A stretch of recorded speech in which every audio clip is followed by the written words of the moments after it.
Hi, Dan from Lencco Performance. Today we're going to install a Lencco torque brace on a 2011 F-8 snowmobile. Tools we're going to need today are as follows. I've laid all the parts in the kit out so we can see what we have, and everything's included. First off, we're going to remove our chassis bolt so we can get our aluminum torque brace block installed. I've already removed the nut, so now we're going to take the bolt out, and then we'll come over and remove the two recoil screws, which I've already done. Having removed the stock chassis bolt, we're now going to install the Lencco aluminum torque brace mount. Keep in mind, this is all machined, no drilling, nothing to do but just bolt it in.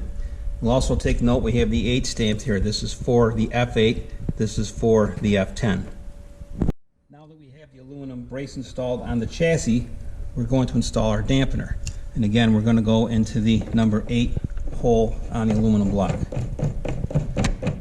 Now once we get this threaded in all the way, we're going to grab our channel locks and we're going to just give it a tweak. We're not going to force it.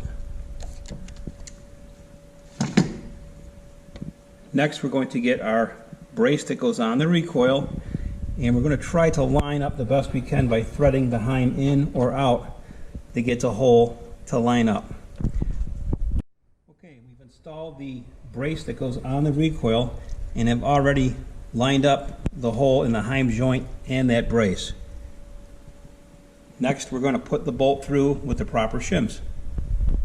Okay, we now have our heim joint installed with the proper spacing. Keep in mind the kit comes with 5 washers. We're going to use them as required. We're trying to keep the heim parallel with the steel plate. This particular unit took 4 spacers. We're going to now tighten up the bolt and we're going to tighten up the heim, and we're done.